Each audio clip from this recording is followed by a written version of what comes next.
Ticket counter ও ফটকে এই ভিড়ই বলে দেয় ছুটি উপভোগে ছুটছেন তারা। ৩০তম ঢাকা আন্তর্জাতিক বাণিজ্য মেলার দ্বিতীয় শুক্রবার সকাল থেকে মেলায় আসতে থাকেন দর্শনার্থী।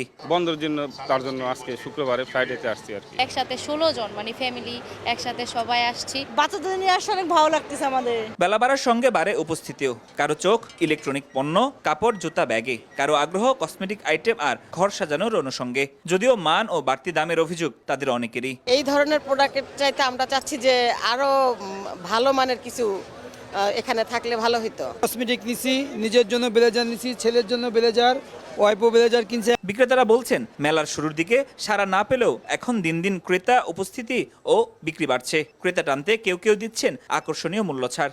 শুক্রবার আমাদের ভালোই কাস্টমার আছে। ফ্রাইডে খুব ভালো বিক্রি হয়, আশা করছি শুক্রবার খুব ভালো বিক্রি হবে আশা করছি। আগে ছিল 1800, এখন আমরা ফ্রাইডে উপলক্ষে আজকে 1500 টাকায় সবগুলো জুতা দিচ্ছি। প্রকারিজ আইটেমের যত প্রোডাক্ট আছে এবং প্রাইস রিজনেবলের ভিতরে আমাদের স্টলে পাবেন। খুচরা যেগুলো বিক্রি করি এখান থেকে আপনার 10% 20% ডিসকাউন্ট। আপনাকেই বলছি, ইন্স্যুরেন্স করলে সিটিতে সুরক্ষা পাবেন নিশ্চিত। এবারের মেলায় ডিজিটাল টিকিটিং এর পাশাপাশি লেনদেনও ক্যাশলেস করার সুযোগ রাখা হয়েছে। আমাদের যে সার্ভারটা আছে অনলাইন বিক্রি যে সার্ভারটা, সেটাকে আমরা সর্বোচ্চ পর্যায়ে ম্যাক্সিমাম যাতে হিট করা যায় 3 থেকে 3.5 লক্ষ লোকের, এটা আমরা ক্যাপাসিটি অলরেডি আপ করেছি। বাণিজ্য মেলায় প্রথম আমরা ক্যাশলেস কাউন্টার চালু করেছি। এবারের মেলায় একদিনে গত শুক্রবার সর্বোচ্চ প্রায় 60,000 দর্শনার্থীদের আগমন হয়েছিল। আজ তা ছাড়িয়ে যাবে বলে প্রত্যাশা মেলা সংশ্লিষ্টদের।